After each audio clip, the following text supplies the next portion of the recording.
Imagine ruling the greatest empire in the world, only to wake up one morning and find your treasury absolutely empty. Zero gold, zero power. This actually happened to Emperor Akbar. Desperate, he turned to his smartest advisor, Birbal. And Birbal's solution? He didn't call a general or a king. He called a simple merchant. The merchant walked in calm and composed. Within days, he filled the entire treasury with gold. Akbar was shocked.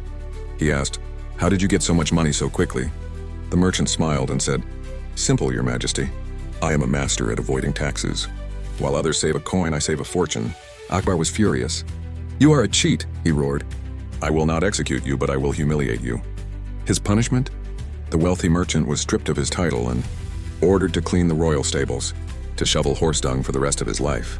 Most people would cry, but this merchant? He stayed silent. Months later, the treasury went empty again. Akbar had no choice but to call the stable hand back. Miraculously, the merchant filled the treasury again. Akbar was baffled. "You were cleaning dung. Where did this gold come from?"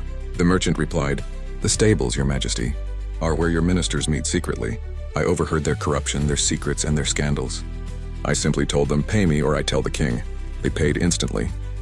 Akbar was insulted. He needed to give him a job where he could talk to no one. "Go to the seashore," Akbar commanded.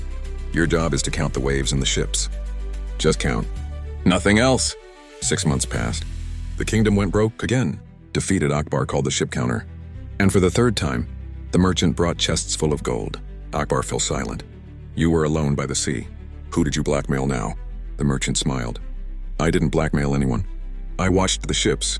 I saw traders struggling with delays and unfair deals. I used my knowledge to help them get faster service and better prices. I solved their problems and they happily gave me a share of their profit.